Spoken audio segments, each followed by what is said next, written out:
Mad Dog Magwitch, welcome back. I see that, as you so eloquently put it, you're there trying to take over the world. I was gonna ask you if those are classified documents, but that means a lot less these days. Magwitch, how you doing, buddy? I'm doing very well, thanks, Teal. How are you doing? I'm doing all right, man. I heard you had a little bit of curry this evening, a little bit of spicy curry. Do you know who is a huge fan of curry as well? Is your fellow Scotsman. Fuzzrab loves curry. Yeah, I think it's a kind of thing in the UK more than anything. Everyone kind of loves curry over here, pretty much. So yeah, I'm gonna try some when I head out, when I'm there for a little bit. You know what I mean? I haven't got my invite from everybody yet. Fuzz invited me, but I won't. It's fine. I won't. That feels rude to invite myself on the spot while we're here. Sir, we got you here. Enough of the pussyfooting. Rabbit footing. I got a question directly to you, and I want to know: do we see the White Rabbit at Extreme Rules? Does that all crescendo at Extreme Rules? I mean, who knows? I get the feeling that that Triple H is going to try and string this one out for as long as he can. I don't know. We could see him at Extreme Rules, but then I don't know. They just, every time you think you're going to see him, it's another QR code or another the lights going out or something. Yeah. So who knows? And it's funny you say that because Triple H, and I've been reading a little bit up on it, and people are really, really enjoying the new advertisement, the way that they're doing it and kind of stringing it along. A little bit of like stats or whatnot for it is when they released the 923 thing as that QR code, I believe the viewership for that night on Friday Night SmackDown between the time of 9 p.m. to 9:23, I think it was like at 600,000, and it jumped to over like 2.3 million right when it hit like 9 o'clock because people were wanting to see if anything was going to happen. So I think it's been a massive success. What's your favorite thing about it so far? I do like the fact that it's something that keeps everyone going back, and it's one of those ones where, I mean, well, maybe 95% sure it's Bray, but there's always that like 5% it might not be. It could be somebody completely different. Yeah. Keeps you guessing. But then I seen something on Twitter. I can't remember who it was, so I can't credit them. But it made me laugh, and it was. Do you remember in the Attitude Era they were doing GTV, and it was meant to be a thing that was going to be Goldust, and he was like secretly filming wrestlers doing embarrassing stuff. Like, yeah, I think Big Show was like stuck in the toilet, and yeah. Al Snow was doing think stuff and all that. Someone? But then just absolutely nothing came of it. Like they just scrapped it after about 4 weeks. So that's what this hilarious. is. I mean, hilarious if they did this and it never happened. Oh shit, that's funny. So people are pulling from they're pulling from straws right now. That's funny because the other thing that I was talking about is that I was reading is wrestling intrinsically copies things that are successful. So is this the new QR? Are we introducing ourselves to the QR code era of wrestling? Possibly, but like I said, I think QR codes were more popular maybe about 3-4 years ago. So it's not like wrestling to be behind on the times, is it? No. I mean, never. They've never done that. Veer Mahan. That's another question I have for you. How do you feel about the fact that they sent Veer Mahan to NXT, back to NXT, I guess? Have you seen that GIF? It's probably quite obscure to you because you probably won't have seen it. It was Alan Partridge. It was this like TV show over here. It was played by like Steve Coogan. The Partridge Family. No, it was called Alan. It was just called Being Alan Partridge or something. Okay. But it's just this GIF. You've probably seen it. It's just like the shrug thing like that, like as if. That's my kind of reaction to it because I'm just like, who cares? He was a flop on Raw, and yeah, I think from what I read, the only reason he was coming to Raw for like 6 months, wasn't he? Yeah, and they did a build up that probably took. It was less creative, but it was almost along the same kind of stuff as this White Rabbit thing in a lot of ways, and it was to build it up. But I also was. It's very Vince McMahon to be reminded of why he came to the WWE, because he was a tag team partner NXT, and it was a relatively decent tag team. And I believe Vince McMahon was the guy who decided personally that he was going to have him do a solo show because Vince McMahon loves to play up the racial side of things. You know what I mean? Anybody that's a foreigner is a danger, is a heel, is a bad guy. And I think it's really fucking unfair to Veer Mahan more than anybody, the way that it's been handled. Because they brought him up along with, was it Shanky? Shanky, you call him? The other guy? And they had him kind of being like stooges to Jinder Mahal for a bit when he first came up. Yeah. And then they just split him up. And then even like recent weeks, they've had Shanky doing like the weird kind of dancing thing that they did with Great Khali for a while. Yeah. After they just decided he was no longer a monster, he was just this guy that was a laughingstock. When he couldn't really wrestle anymore because he's just his body was starting to fail him at that point. But yeah, I think that just all these big guys, what are they doing with him? Like even Omos, like he's back to squash matches, and it's like we've seen this. Yeah, like you had him built up, you had him feuding with like bigger people, and then it's just like they've hit the reset button for absolutely no reason at all because he didn't get over, so they're just going to try again. Yeah, and I got a great question and a great term you use there for some of the people that we have a lot of people that watch hockey and are going over to wrestling and vice versa. But explain to people that are watching that don't know exactly what it means when you say a squash match, because I know exactly what you mean and it's tough to watch. Yeah. So when I was growing up, like in the early 90s, and I first started watching wrestling, a lot of the time they had this thing and it was like a squash match, and it would be like even for like faces and heels. But basically, what you get is you have like the person that you're trying to build up to be a star, and then they'll maybe take on like an enhancement talent, which is the name. So it could be somebody that's not actually ever on TV. Yeah. It might be somebody that's like an independent worker from that city that they're in. A wrestling extra, for lack of a better term, right? Basically an extra. Usually they get like people from like that are on the independent wrestling scene. To come out, and they pay them to be on TV for like 5 minutes or something, and basically it's just for the WWE superstar, basically just to beat them up and do their moves and just show how strong they are and things like that. So some weeks you might see Omos beating up one guy, next week it might be two, and then week 3 it could be like 3 guys just all getting flattened within 5 minutes or less.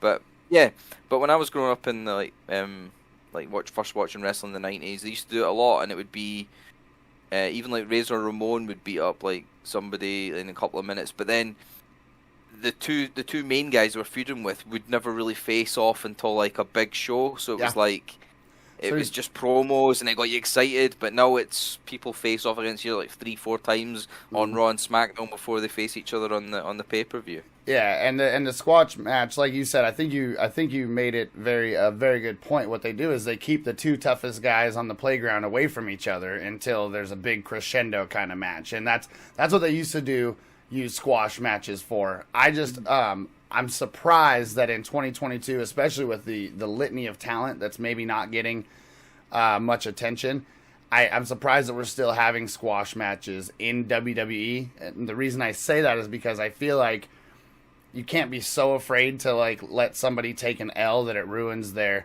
thing. I think it more comes down to they're not making creative enough matches. Everything's a roll up and a disqualification. You know what I mean? Yeah. I think they've still got their place in some aspects. Like I think they could be effective if you've built up this top new heel that maybe after like his first appearance on the show, maybe he's attacked somebody, and then the next week he just flattens this guy out of nowhere, and then the person he beat up the week before like wants revenge or something, so they face off. But yeah, I mean it has its place, but to do it every week, usually the way I view a squash match is you should have it maybe once, twice at the start, but then build up to like facing like lower card people. Yeah, and then once they've beat the lower card, take on mid card people, maybe win a mid card championship, and then go to the top. Do it organically that way, but it just with the Omos thing, it doesn't make sense to me because we've did this and it didn't really go anywhere, and now he's just back to doing that. So yeah, and it's Veer Mahan too and Omos, and the thing that they both had in common is with respect, if this is like a travel, if there's no TV involved, then you kind of understand that they do it once every week. They fill in and they have a couple dudes come out and get beat up. But like you said, the negative effect for the people that are watching it on TV, like I'm not in the crowd, and I've seen the guy do it already 4 times this month. So it actually starts to just let me know that he's basically just on the shelf. He's kind of watered down, you know what I mean?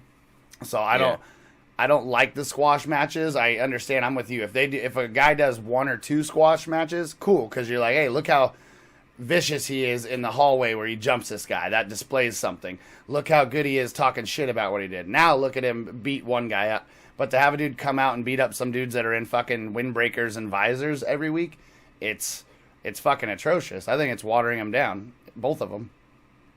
And then the other way they kind of do it a lot now is they have security. Miss Force.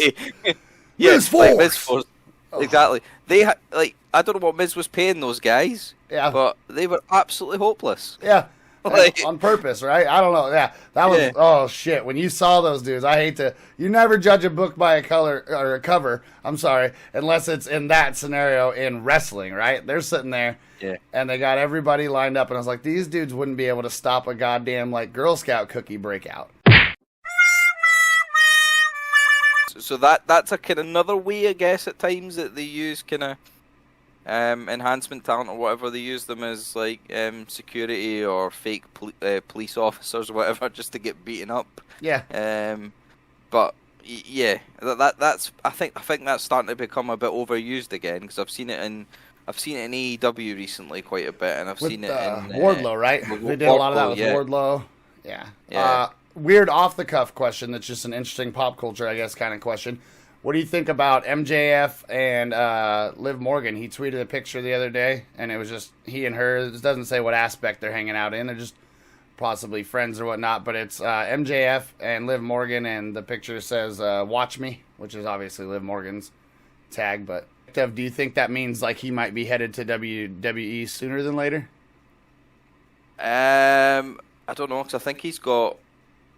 I don't know if he signed a new contract. I know they started paying him more, but I don't know. He's probably got two years at least left on his contract. In AEW? He will, yeah. I mean, I think he'll end up having.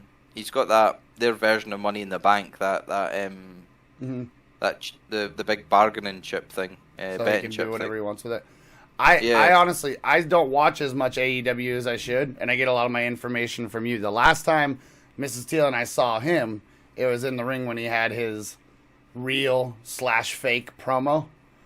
Do you know what I'm talking about, when he went off on everybody? Yeah, the shoot, yeah. So he came back a few weeks back, and he was like they have like a Joker entrant into like one of their matches at All Out, and it was basically he was in like wearing all black, and he had like a mask on, and he kind of won it that way with some kind of shenanigans with the lights going out, and that Stokely guy that's the manager that's assembling a stable of bad guys kind of helped him win it basically.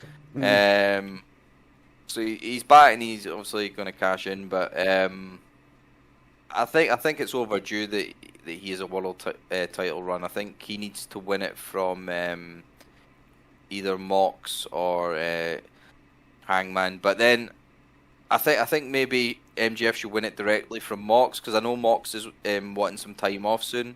Yeah. I think it'd be a good thing. We've talked about MJF, and you talked about his next generation kind of thing, right?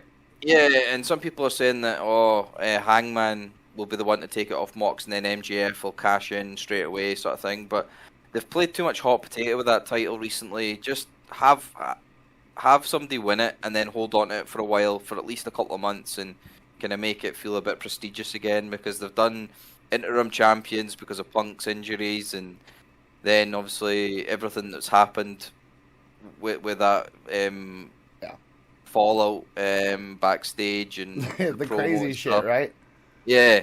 So obviously they've had to do a tournament and crown the new champion, and it's Mox. But I mean, Mox has held it like twice in the last month or something. Yeah, and we've talked about John Moxley, and I can't talk about him without people kind of being like, hey, watch what you say about it. And my whole thing is, no, I'll say what the fuck I want when it comes to wrestling, and I don't prefer John Moxley. I honestly, if MJF got the title, I'm a casual AEW fan. I'll say it out loud. Throw tomatoes at me if you want, but if MJF got the title, I would definitely be watching more of it. I literally go ahead.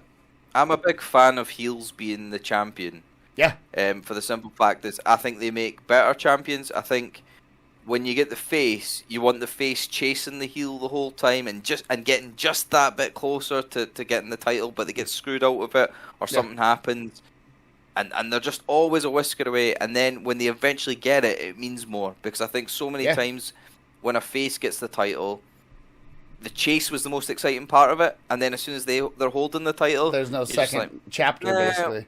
I totally agree. And I actually even like the angle where they have the face chasing the bad guy. And the bad guy, who is the champ, has done certain things and gotten away with certain things, and eventually, like, whoever takes it from Roman Reigns should totally screw Roman Reigns over the same way Roman Reigns has screwed people. Like a face becoming heel to another champion to receive the championship is a good twist, in my opinion, too. Yeah. And see, the last time I was proper invested in like a championship chase, basically, was I think it was 2013 or 2013 when Daniel Bryan, or 2014 when Daniel Bryan finally won it at WrestleMania 30. Yeah. Because for so long he'd beat Cena at the SummerSlam, I think it was the year before or 18 months before. Yeah. He'd won at the SummerSlam against Cena, but then Triple H pedigreed him, and then Orton, I think, was cashed in. Yeah, he's... and then it was just every week they were just putting Daniel Bryan further and further down the card because Vince didn't want him being champion and didn't believe in him, and then it was only because the fans willed it into existence so much that he eventually got added to that WrestleMania main event, and then when he won it, and that was the moment where it was just a celebration because it was like following a sports team or watching a TV series or a movie, and you just wanted that moment to happen, and as soon as it happened, it was amazing.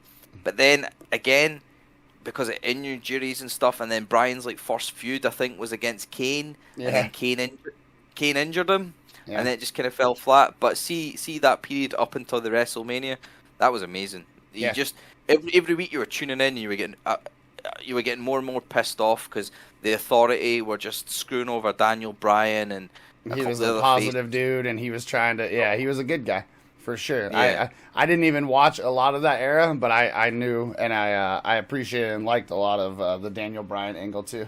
Yeah, I'd pretty much just gotten back into wrestling maybe the year before. I'd kind of got back into wrestling after that first CM Punk pipe bomb. Yeah. When he sat down, because a friend of mine at the time said, "Oh, you need to see this. This is really cool. What's happening?" Because I hadn't watched wrestling since I think it was the summer of 2002. So that was like nearly 10 years or something. Yeah, I'm like that. I took a whole chunk. I took the whole era out. You know what I mean? And so to come back and see some of it was really, really cool.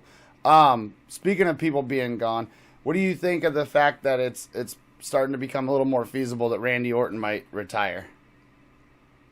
Yeah, I'm not 100% sure what his injury status is, but I'm assuming it can't be too good. No, he's got and it's not I don't know the exact diagnosis, but the rumors are that he's injured bad enough, and that he's actually injured for a really long time, and that they kind of made sure to hold on as long as they could to give him his 20-year celebration. And then, so basically it wasn't like one of these matches hurt his back. It was like his back's been really bad. And there's even people that are saying that that's why RK Bro got disbanded. It was because he couldn't commit to doing that. I mean, if it is, then it's a shame, because I think in the last couple of years Orton's done some of his best work. Yeah. And he's been a hell of a performer, a hell of a talent. His attitude wasn't always right in the beginning when he was younger. He was a total dick by the sounds of things. But, no, it's a shame. But to be honest, I only really remember him kind of being injured long term right at the start of his career, because they did videos of like him doing updates on his injury and stuff.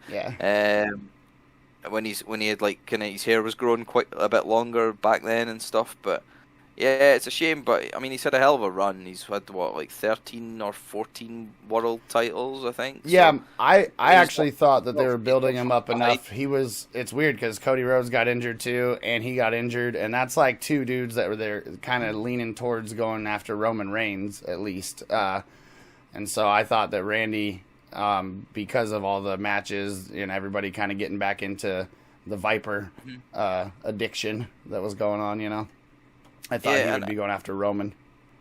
And I think the kind of sad thing about it is he actually said that when he was teaming with Riddle, it was like the most fun he was having in his career. So it's a shame, but do you know what? If he's got to retire now, he's had a hell of a run, he's had a hell of a career, and sometimes as an athlete, your body just tells you when it's time to give up, and you've got to listen to it. But and if he doesn't come back, then if he doesn't come back, I mean, he's had a hell of a career, and he's achieved more than a lot of pretty dudes. Much.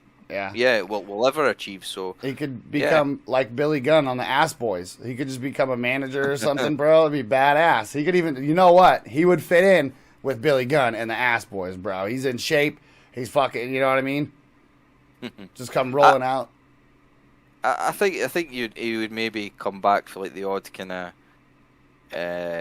like segment here and there, and they might have him like the legend thing come back, and he'll like just hit an RKO out of nowhere if he's able to still do things like that. But just come interview somebody and then RKO their ass on the way out of the ring. Yeah, and it's a shame because the likes of Big E as well. I mean, it's not looking good that he'll ever come back because I mean, he seems healthy and stuff now, but I don't think his neck has healed the way they were hoping it would. So no, and it's a weird transition, but I figured getting your perspective on this, that's something that doesn't have much to do with wrestling, would be interesting.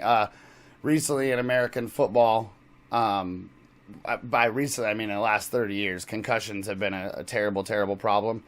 But in the last 6 days, I don't know if you've seen on social media or what happened, but the quarterback Tua, who plays quarterback for the Miami Dolphins, he last week in their game he got hit and tackled, and he got up on TV and he was wobbling like a drunk guy would out of a bar, and they took him off to the side of the field, and he actually finished the game. They let him come back into the game last week, and then this week he had the short week, which means they were playing on Monday night or Thursday or whatever, and they put him back in the game instead of leaving him out, and he got tackled, and the tackle in which he got tackled on happens all the time, and he fell backwards, and his arms seized up, and his fingers seized up, and he's got knocked completely unconscious, got put on a gurney.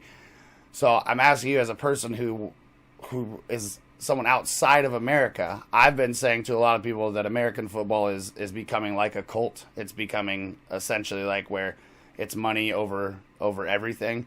How do you feel about, or what are your opinions and your perspective on the violence of American football? Yeah, I've seen bits and pieces on that thing, and I've watched a couple of the documentaries about like the kind of like concussion injuries and the effects it has, and it's happened. It happens a lot in football over here as well. In soccer. In soccer. No, yeah, going for headers, absolutely, yes. In soccer, yeah. I just heard that.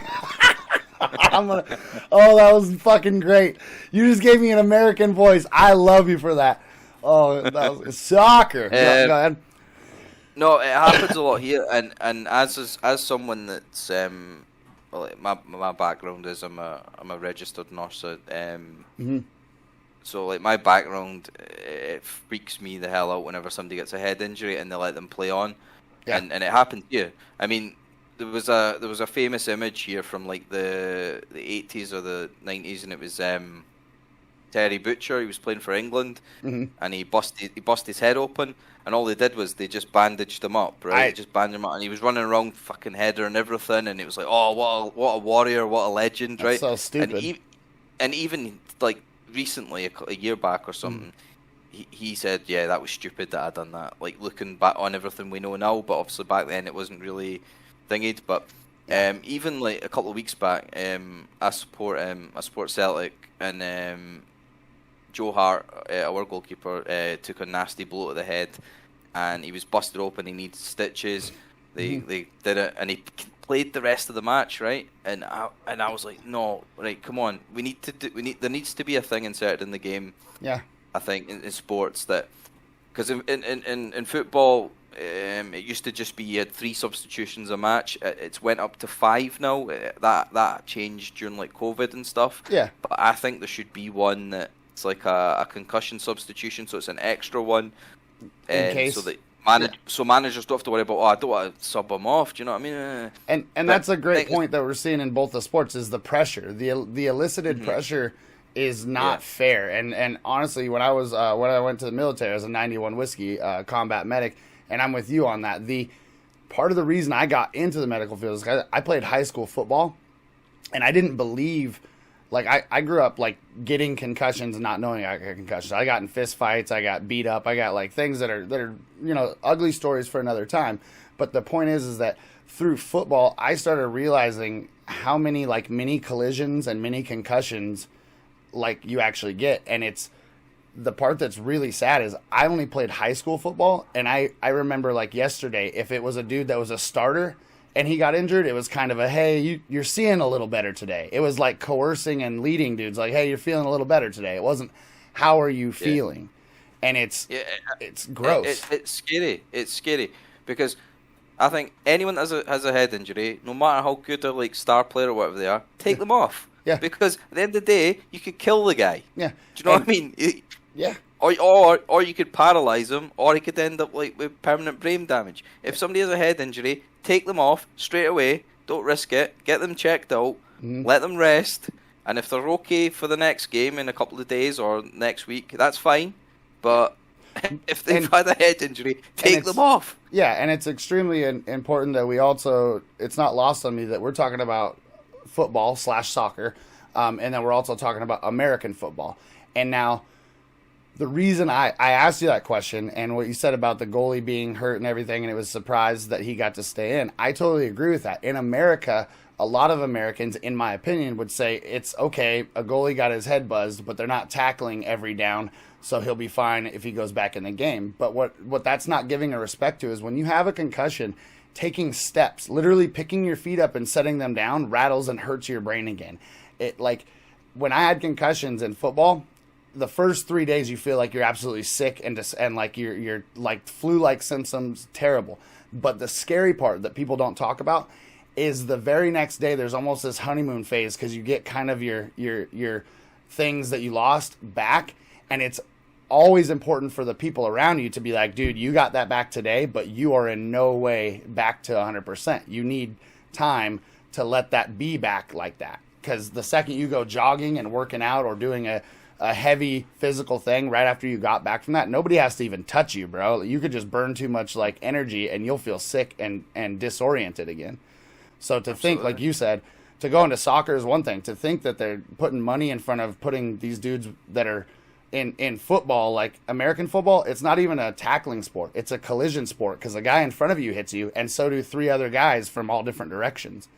So it's just fucking disgusting.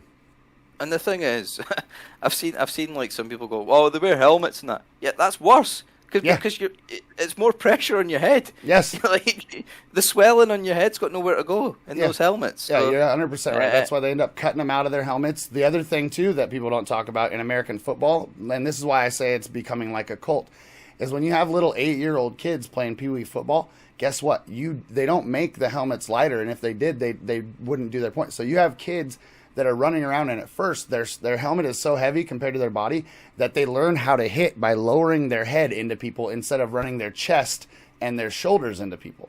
Like, you're literally like teaching kids that neck and head injuries are kind of a normal thing that everybody deals with, and that's not really true. Yeah, and the thing is, I've suffered 2 concussions in my life. First when I was 10 years old, I think. I took a nasty collision playing football. I couldn't stop being sick. I got taken home straight away. Obviously, my parents were freaking out, like, don't go to sleep, don't go to sleep. I just wanted to go to sleep, and they were trying to keep me awake. I just kept being sick. Throwing up.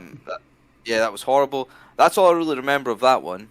The second one I suffered, I was 18 years old, I think, and I was playing football with some friends from college. Again, took a nasty, went for a header, just got clattered, like totally wiped out. Yeah.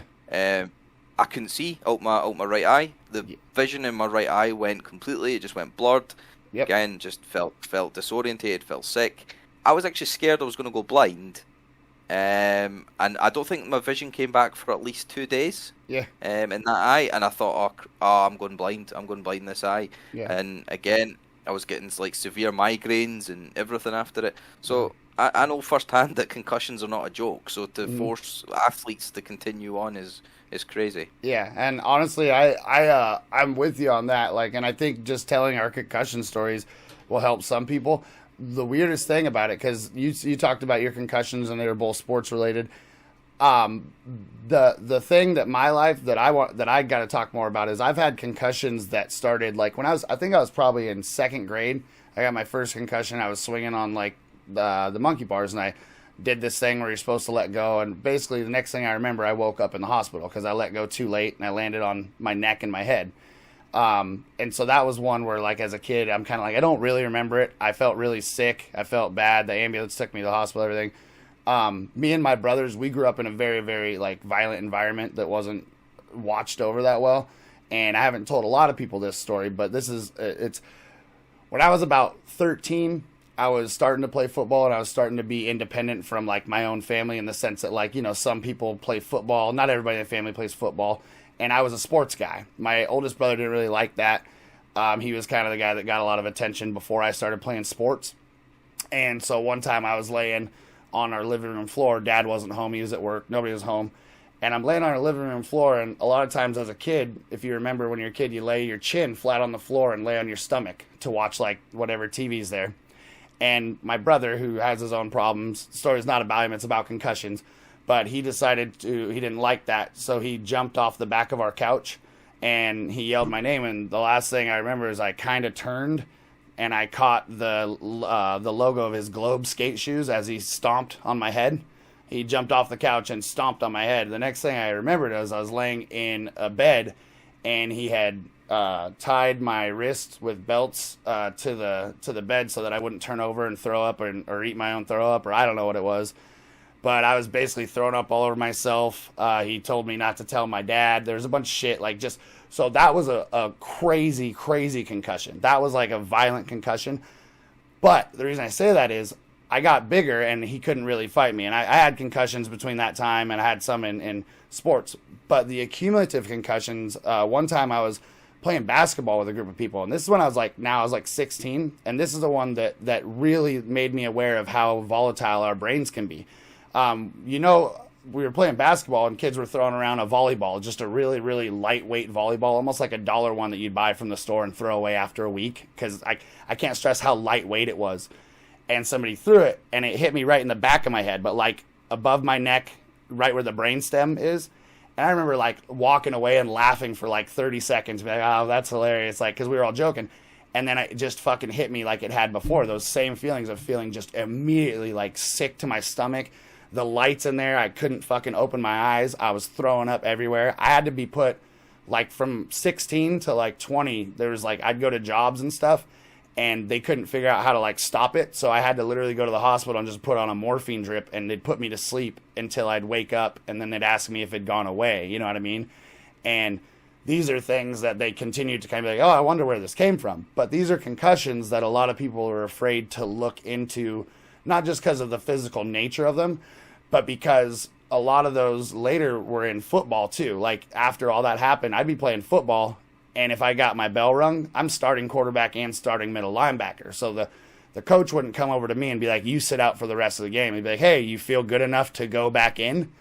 And these are good coaches too. These weren't bad coaches. So it's really scary, the stigma of how much we're, even in high school where there's no money really involved in it, and it's all just kind of a cult. Like we want our team to be the winning team, that we're putting kids, we're putting people back into these things where their brains, and the reason I kind of went on this rant is because, like you talked about the extreme, is somebody might die on the field. It sounds like some of the scary things that aren't being talked about is they might go through their whole career and show no signs of it. They didn't get knocked out on the field. They didn't get killed. They didn't get anything like that. And then they're 45 years old, fucking 50 years old, and they're angry all the time. They can't see straight. They're having vision problems. And that's the part that scares the fuck out of me, because I don't talk about it a lot, and I'm getting tested, but I live that shit.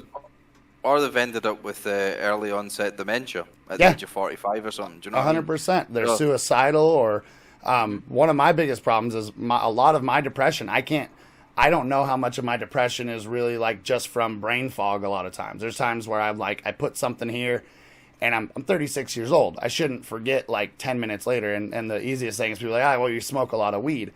Realistically, I started smoking a lot of weed because that shit was already happening, and I didn't want to, you know what I mean? And I'm like, I got to try to like ease some of this pain naturally. But the concussions, man, it makes me a little bit sick to my stomach, how it's one thing to go ahead. I'm sorry. Yeah, so no, I was saying, just tying it back to wrestling, you look at the reason why they stopped hitting people in the head directly with the steel chairs. Mm-hmm. I mean, Eddie Guerrero and Chris Benoit, prime examples of that. 100%. And obviously, controversially, obviously nobody, only idiots defend like Chris Benoit and say that, or like you can't separate you can separate the art from the person. No, you can't, right? Because what he did was the most abhorrent, terrible thing in the world. And it's more rude to put Eddie Guerrero in that same sentence. Yeah, I feel my argument was, when Guerrero died, Benoit wasn't well mentally then, and nobody took care of him. And he was struggling. Nobody took care of him. Vince forced him to be on TV the next night, and he was standing on the stage like a broken man crying. Yeah. And then he continued to let him perform, and he still done the flying headbutt off the top rope, and landed on his head numerous times, took chair shots to the head all the time. Yeah. And you can't tell me that shit didn't of course it did. And I'm with you. It doesn't excuse anything Chris Benoit did.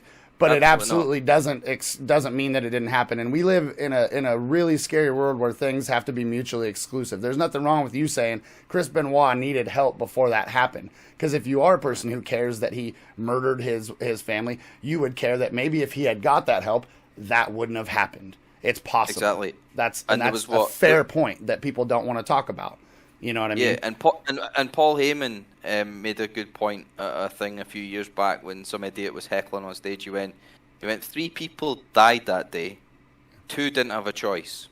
Yeah, right. 100%. So his wife and kid, they didn't have a choice in that. No. Benoit did. Don't know what his mental state was at that point. Probably not good. Yeah, and I don't romanticize the dead. I think Chris Benoit is unfortunately very correctly labeled as a piece of shit for what he did. I also am very conscious of the fact that there's a lot of things in my life that I have to fight mentally otherwise, that I have to set forth certain things. And I'm also not under the stress of being a performer. I'm not being lied to by Vince McMahon and being told that we're family and a bunch of other things that are just the most disgusting things possible. But I get it. Like I'm saying is, I think that if you had the ability to somehow like ask anybody involved in the whole thing, they would say this was a situation where when Eddie Guerrero passed away, everybody should have spent time talking about mental health much more than they did. But what they did was they did a lot of performance allyship, like they're going to do in the NFL now. They're going to come out and they're going to be like, hey, we in the NFL don't condone violence and head injuries, et cetera, et cetera. And we're like, sweet, so you guys are closing up shop, or what are we doing? like we're making new rules, and the NFL's that's where they say a bunch of bullshit, and the people that are the victims are the people that are going to continue making the money for them. And it's fucking sad, because we will, in our lifetime, I genuinely believe we will see a football player in America, and I'm not rooting for it in any way. We will see an American football player killed during a game. And Junior Seau shot himself in the chest because he was going through so much depression and mental anxiety and terrible things. It's stuff that, I'll just be honest, I deal with on larger and small scales all the time, depending on what the day is. But for a man to shoot himself in the chest to basically tell the whole entire NFL community that there's a huge problem with this sport and what it does to people's brains, and us to just this week have a guy get up on national TV, wobble to the sideline, put him back in a game, give him 4 days off, and have him come back in the very next game and get knocked unconscious until his arms are stiff is fucking ridiculous. People call it capitalism. They can call it whatever they want. I call it fucking ridiculous. So. All right. And again, this is kind of the attitude with like wrestling fans as well at times, when like if somebody's out with a neck injury, or they've had like concussions and they've been off maybe for a year or something, like folk go, well, why are they not coming back? Well, maybe they're having a tough time, bro. Not mentally ready to come back, and also maybe physically they're not able to come back. Yeah, and people need to realize that they're just human beings like us. Granted, they're famous. Granted, they're like superior athletes, and granted, they are rich beyond their wildest dreams. It doesn't mean they don't have fears, though, like you're saying. Yeah, and doesn't mean that they're not just at the end of the day built the exact same way as us. So, well, dude, if we're Big E, if anybody's in Big E's situation, we can even talk about that. Even if his neck is back to 100,000%, you got to be honest. If I were him, I wouldn't feel very comfortable working with certain wrestlers, bro. That spot that he got his head slammed on was completely unnecessary. Like it wasn't anybody's fault, but it was lazy fucking shit that he was the victim of, and it wasn't his fault. Yeah, and also that was another thing that didn't make sense to me, right? Why would they do it? Was it Rich Holden was doing a German suplex or something, or a belly to belly suplex on him, and he landed on his neck? Yeah, because he threw him awkwardly. Yeah. Why was that spot needing to be done on the outside? I don't know. That's what I'm saying. Is it really didn't. And it wasn't like they were doing it with Brock Lesnar or somebody who they knew was a very big, very like Ridge. Shouldn't be hitting that spot on Big E anywhere. I don't know. I guess if we start getting to that, we could pick apart everything. But I just didn't think, even when it happened, that he was a big enough dude to try to fucking do that move, especially outside. Yeah, there's a lot of these kind of people that I still feel are too green. Like, when they've come in, they're not experienced enough, because Ridge being one of them, Madcap Moss, because obviously Madcap Moss came from football. Yeah. He had one, I think it was with Drew McIntyre, and it was like, the way he landed on his head, he almost fucked it up bad.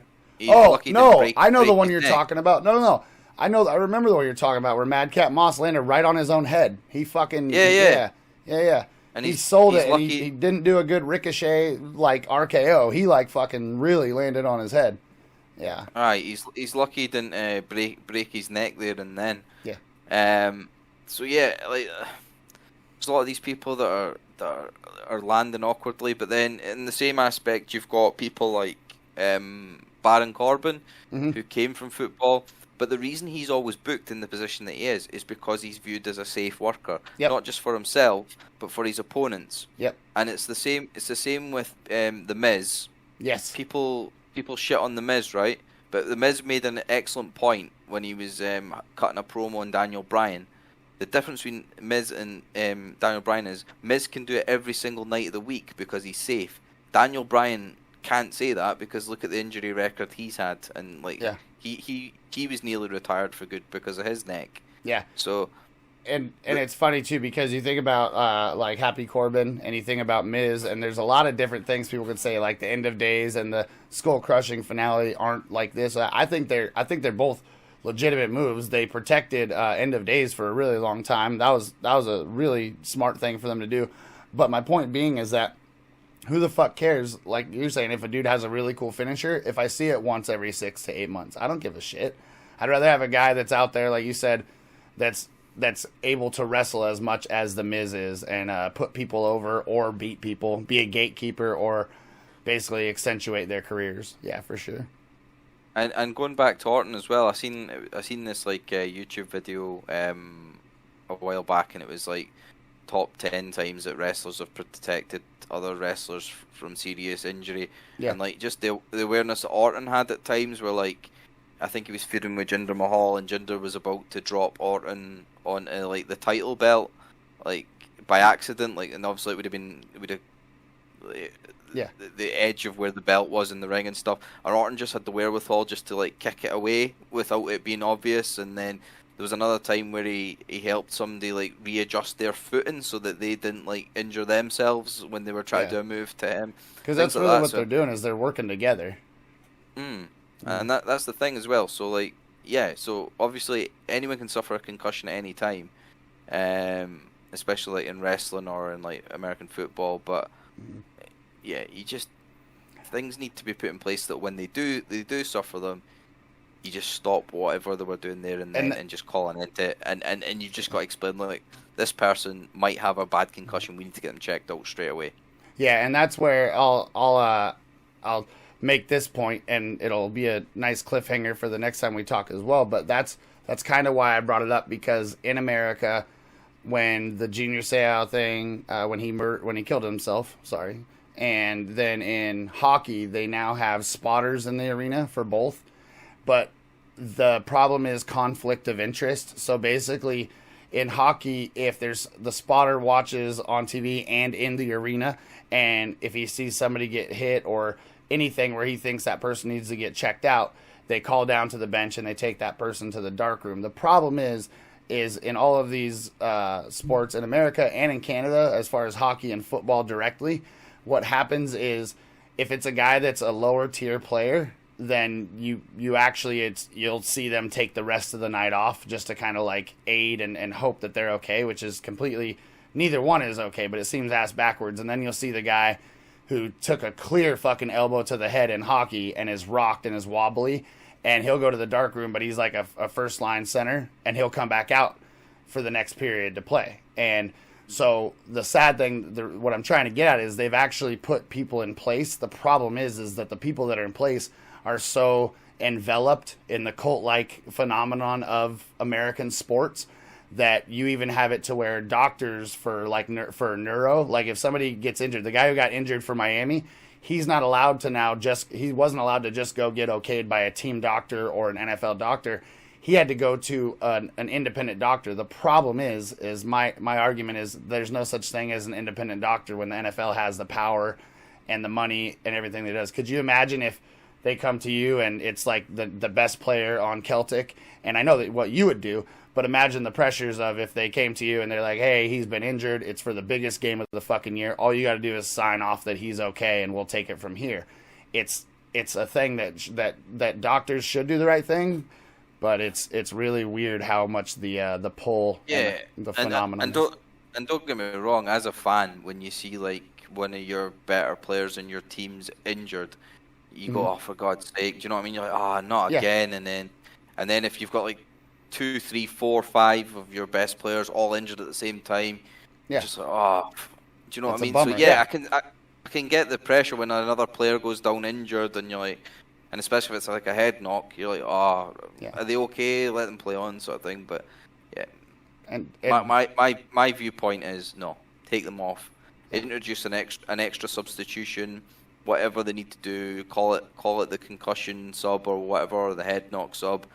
Let them bring an extra player in, swap them out, and then it doesn't impact too much on like the coach's game plan. I get if it's like the star player, like the best player in the world or whatever, of course it's going to impact on it. But at the end of the day, do you want them for like the rest of the season, or do you want them just for this one game? Yeah, and also, do you want them walking with a cane when they're fucking 55? And I know what you're saying, because you're right. There's two mindsets. It's very fair to be like, hey, it's kind of bummer that everybody on our team's getting injured. But it's not, like you said earlier, it's not okay to be like, hey, get back from your fucking injury and play, because then it's just gonna create this snowball effect. And it's this thing that if somebody's got a broken arm or a broken leg, people accept that. They go, "Oh, that's rubbish." Do you know what I mean? They're going to take so long to heal. Yes. But they bang their head. Oh, they're fine. They're fine. Like, it's just their brain that controls everything. The most important organ in your body. Well, the second most important organ, you know. but yeah, do you know what I mean? It's just, it's mad. Like the world of sports, it's just like money over sense is what it really is. It's scary. Money over common sense. Mad Dog Magwitch, this has been a great interview. Are you going to be watching Extreme Rules coming this Saturday? I probably won't watch it live. I'll probably catch it up on like Sunday morning on the network or something. Watch it replay. So nobody give Mad Dog any spoilers, or you'll get uppercut right in the goddamn teeth. And that's another question, just out of nowhere. Is it uppercutted or uppercut? If it's past tense, if I say I just uppercutted somebody, it sounds weird, right? And shouldn't I just be like, I just uppercut this guy? Yeah, I would say that, the second one. Yeah, I don't want to say uppercutted. Anyway, it doesn't make any sense, but that's me, and that's why we have these conversations, because I'm a goddamn weirdo, and you're here to normalize some things for us, and you've done a great job of it. Mad Dog, when are you gonna be streaming again next? I'm thinking it might be Sunday. That I'll be back. I'm gonna do a stream and gonna have like a world title kind of tournament thing, number one contender thing, and then I'm gonna build to like a Halloween themed pay-per-view thing. I'm gonna do, I think. Ooh, I like that. Although I'll tell you one thing, right? Mm-hmm. Over here we call this season autumn, right? Yeah. Over there you call it fall. Yeah. And the one thing is, fall works so much better for for wrestling terminology than autumn does. Yeah. Like I can't think of anything that rhymes with autumn, but you've got like fall brawl and all those things that WCW had. Oh, the autumn bottom. I mean, that's I don't know. I don't know if you can. No. Yeah. Oh, how about this? Because it doesn't make sense. But if it was somebody else and it was wrestling that we didn't like, we'd say the autumn of the barrel. You know what I mean? The autumn of the barrel. But no, I actually like autumn more, even though it's be tougher to make a play on words for. But what you're saying is you want to call it the fall fiasco instead of like the autumn bottom, something like that. Yeah. Well, because obviously WCW had they had some of the best Halloween Havocs kind of pay-per-views. Yeah, they had Halloween Havoc and they also had like Fall Brawl. So yeah. Well, if you're asking for my permission as an American to use Fall Brawl, fucking do it. Who cares? Who cares? Or just call it the Autumn Brawl and succumb to your own like pressure, I guess. But fuck that. The Fall Brawl with Mad Dog Magwitch. It's gonna be on his Twitch channel. If he doesn't do it, I'll fucking force him to do it, and that's that. Well, I'll beg him to do it. Magwitch, thank you very much for your time. Anytime you want to get together and talk more wrestling, concussions, anything, please let me know. It's been a joy, brother. All right, thanks, Steele. Yeah, much more serious this week than the last two have been. But yeah, pleasure talking to you as always, and hope you have a good week. Hope you have a good weekend, buddy.